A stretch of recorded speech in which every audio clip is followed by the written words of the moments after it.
चंद्रशेखर आज़ाद को गठबंधन में शामिल करने की चर्चाएँ हो रही है। तो चंद्रशेखर आज़ाद की जो ज़मीनी पकड़ है वो कितनी मज़बूत है?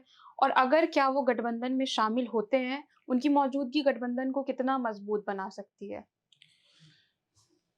देखिए, मैं ये देख रहा हूँ इरम कि राजनीति में भावुक नहीं होना चाहिए। मैं कह रहा हूँ कि प्रोफ़ेशनल लाइफ़ में भावुक व्यक्ति कष्ट सहता है। हर दिन उसका दिल जो है वो परेशान रहता है। लेकिन अखिलेश यादव वो भी भावुक व्यक्ति हैं, इमोशनल पॉलिटिशियन है और चंद्रशेखर भी इमोशनल पॉलिटिशियन है। तो ये जो आप कह रहे हैं इसके लिए हमें थोड़ा समझना पड़ेगा। 2022 में चंद्रशेखर आज़ाद और अखिलेश यादव के बीच बातचीत हुई थी और ये बातचीत हुई थी कि चंद्रशेखर जो हैं वो उनको कुछ सीटें समाजवादी पार्टी दे देगी। उस समय बीच में जो लोग समझौता कराने का प्रयास कर रहे थे, वो बातचीत फेल हो गई। तो चंद्रशेखर जो है, उसके बाद में पीसी की उन्होंने, भावुकता में उनके 1-2 आँसू भी आ गए। फिर अखिलेश यादव जो हैं उन्होंने कहा किसी का फ़ोन आया था, उसके बाद इनकी भाषा बदल गई। मैं पुरानी स्टोरी में तो नहीं जाना चाहता, क्योंकि उसके बाद की एक स्टोरी 2024 की भी है, जब कांग्रेस चाहती थी कि चंद्रशेखर जो है वो इंडिया गठबंधन का हिस्सा बने। कांग्रेस चाहती थी कि इंडिया गठबंधन समर्थन देकर के चंद्रशेखर को वो नगीना से चुनाव लड़ाए, लेकिन समाजवादी पार्टी नहीं मानी। समाजवादी पार्टी नहीं मानी, इसका मतलब ये है कि अखिलेश यादव नहीं माने। तो वो एक अलग स्टोरी है। लेकिन जो ये वाली स्टोरी है कि चंद्रशेखर कितने मजबूत हैं, तो आज़म खां साहब एक अच्छे इंसान हैं, जज़्बाती व्यक्ति हैं, दिल उनका दिमाग से भी ज़्यादा काम करता है, मगर वो पॉलिटिकल भी हैं और पॉलिटिकल हैं, वो समझते हैं।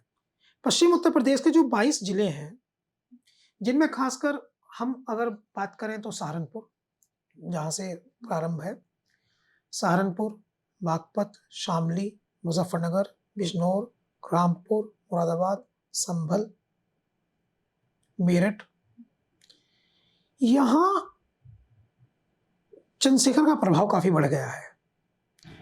2 चुनाव मैं आपको बताता हूँ बाई इलेक्शन की। एक मीरापुर, वहाँ 20-22 हज़ार के वोट मिली चंद्रशेखर की पार्टी आज़ाद समाज पार्टी को और बसपा को मिली 2000, लगभग 8 गुना ज़्यादा।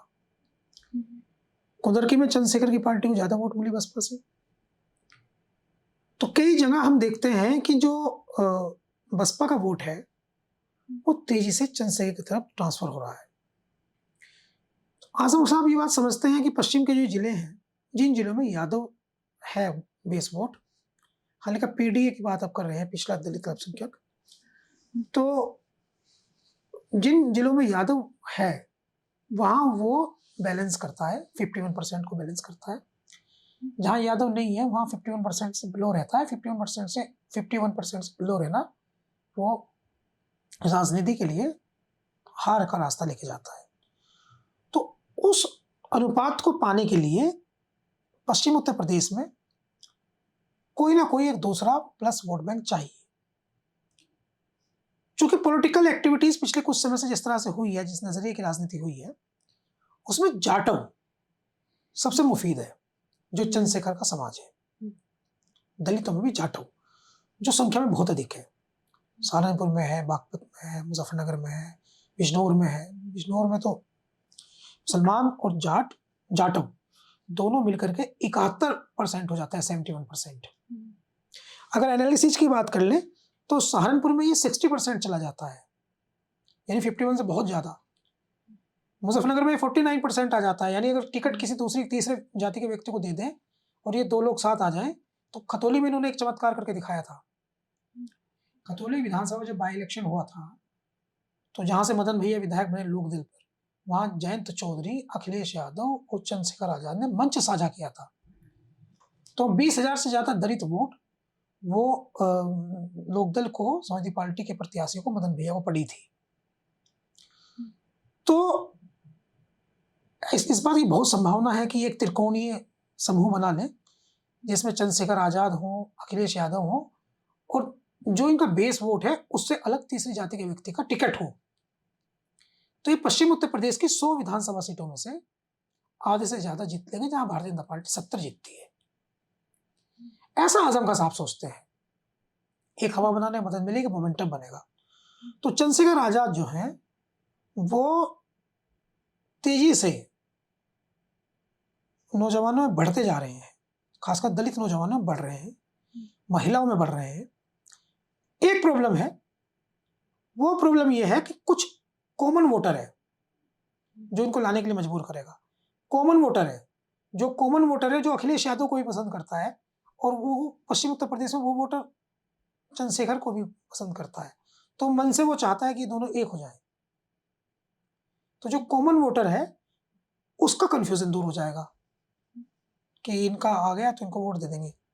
कांग्रेस का बेस वोट तो है नहीं, कहीं किसी विधानसभा सीट में 2000 होगा, विधानसभा सीटों में 2000 की संख्या में होगा।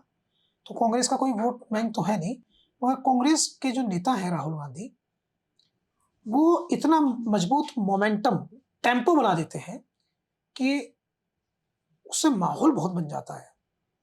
और चंद्रशेखर ये फायदा कर सकते हैं कि जो दलित बाहुल्य बूथ हैं, ये पॉलिटिकल वोटिंग पैटर्न है, जिन बूथ पर दलितों की संख्या ज्यादा है। उदाहरणार्थ मैं तो बताता हूं कि एक विधानसभा का एक बूथ है मोहल्ला पछाला, उसमें 800 वोटर हैं, 700 उसमें से दलित हैं। तो अगर अपोजिशन का व्यक्ति जो है वहां खड़ा है, उसका बूथ पर एजेंट खड़ा है, मजबूत एजेंट खड़ा है, तो वो उसमें बहुत अधिक वोट प्रभावित कर पाएगा। और अगर वो सपोर्ट नहीं है तो वो उन बूथों पर वैकेंट चला जाएगा और वो माहौल को बदल देगा उत्तर प्रदेश के चुनाव को। आजम खान साहब इस बात को समझ रहे हैं। मैं समझता हूँ उनके माइंड में ना केवल ये बात है कि चंद्रशेखर वोट दिला देंगे थोड़ी बहुत, उनके माइंड में ये बात भी है कि चंद्रशेखर के जो लोग हैं, भीम आर्मी के लोग या आजाद समाज पार्टी के लोग, जो नौजवान हैं, वे दलित बाहुल बूथों पर मैनेजमेंट संभाल लेंगे।